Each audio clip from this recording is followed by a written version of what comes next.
A political disagreement in New York. It has suddenly opened up a much bigger conversation about India, Hindu identity, and the freedom to hold private events.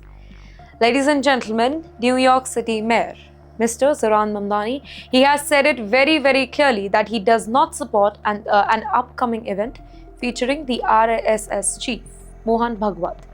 But there is an important distinction here.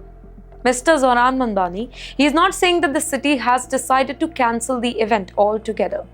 In fact, he himself acknowledged that he does not really know whether the city has any legal authority to cancel a private gathering. So the questions are, what exactly is happening? Why is Bhagwat traveling to New York? Why is this event facing criticism?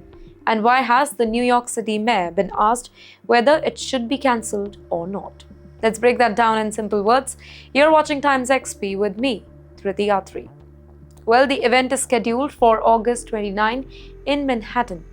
According to the event website, it is being presented as Universal Oneness Celebration, basically bringing together members of the Hindu American community.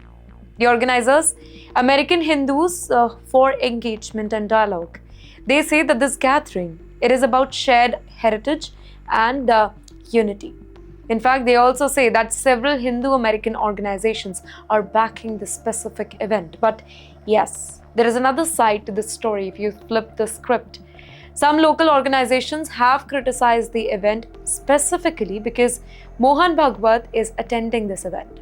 Their concern is linked to the history and political image of RSS. And also we can call it Rashtriya Swayamsevak Sangh. And this is where the whole controversy, it becomes much larger than just one event in Manhattan. Mohan Bhagwat, he is the chief of the RSS, by the way, one of India's most influential Hindu nationalist organization. Well, the RSS describes itself as a Hindu-centric civilizational cultural movement, whose goal is just to unite Hindus and take the nation towards what it calls the pinnacle of glory. But critics have long accused the organization of promoting an exclusionary vision of India and have raised concern about its relationship with India's religious minorities. The RSS reject those claims though.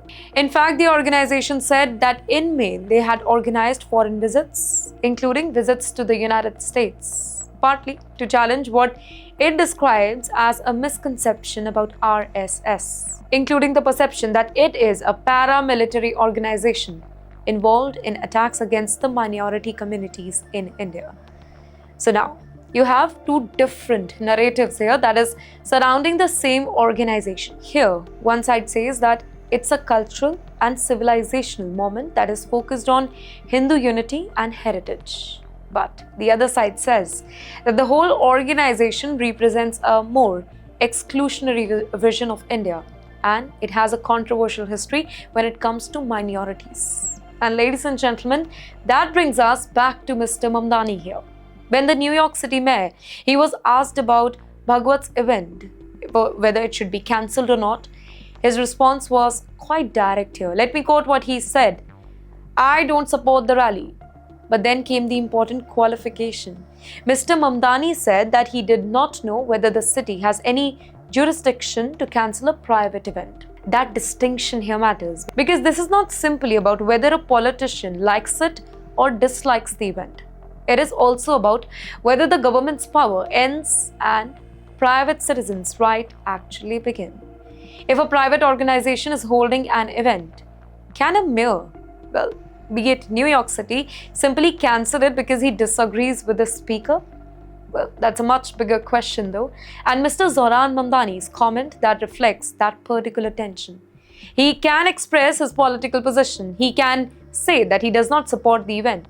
But whether the government can actually stop a private gathering, that's an entirely different legal question. And Mr. Mamdani also explained why he personally objects to Mr. Bhagwat's appearance here. He said that the India he learned from his family was an India that represents a pluralistic society and a secular republic. A country where every person who belonged to India, that person could feel that they belonged equally. And then he made the bigger political point here.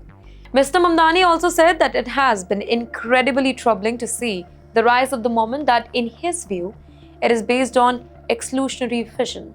Well, that's a strong criticism, let's say that. And yes, it also tells us something about how this controversy is being framed in New York. For Mr. Mamdani, this is not simply a question about one speaker coming to one city. It is connected to a larger debate about what kind of India is being represented abroad. Because let's be honest here, when influential Indian political or maybe cultural figures they travel overseas, they are often viewed through two lenses. For the supporters, it is an opportunity to present Indian heritage, Hindu civilization, and India's cultural traditions to the global Indian diaspora. For Indians, the same event, it can become a platform for political ideas they believe undermine India's pluralistic characters. And that's exactly why August 29 event, it has become controversial even before it takes place. But yes, there is another important point here. The organizers themselves are describing the whole gathering in a very different term. They call it Universal Oneness Celebration. It's a celebration, let's note that. They say it brings together the Hindu American community and promotes shared heritage and interfaith unity. So, the event's stated purpose, it is not presented as a political rally against another community. Clearly not. It is important to understand that. At the very same time, Mr. Bhagwat's presence, it brings the RSS and its ideology into the center of the discussion. And that is why the whole debate has become so much intense. So, ladies and gentlemen, this is no longer just about one event. It is about identity. What does it mean to represent Hindu culture overseas? What does it mean to represent India? Can an organization that describes itself as a cultural moment be separated from the political debates surrounding it? And where should governments draw the line when they disagree with the ideas being expressed at a private gathering? Well, these are complicated questions, and there is no simple answer in this particular story. There is an important distinction between opposition to an event and the power to stop an event. Mr. Mamdani has made his position absolutely clear here. He does not support it, but he also acknowledged uncertainty over whether New York City has the authority to cancel a private event. So, as August 29 approaches, the whole controversy, well, it's definitely likely to continue because on one side, you have organizers presenting the gathering as a celebration of Hindu heritage, community and interfaith unity. On the other, you have the critics who say that presence of RSS Chief, that gives the entire event a very different political meaning. And guess what? At the center of all of this is a question that extends far beyond New York. Who gets to define India? Is India primarily being represented through its civilizational and cultural identity, through its constitutional commitment to pluralism and secularism, through Hindu identity, or through some combination of all of these? And yes, perhaps the most interesting part is that the debate is no longer happening only in India. It is traveling with the Indian diaspora, from Delhi to New York, from political rallies to cultural events, from debates inside India to controversies happening thousands of kilometers away. And, well, that is why this seemingly small event in Manhattan, it has suddenly become a much bigger story. Because you know what? Sometimes the real controversy is not just about who is standing on the stage. It is about what that stage is being seen to present.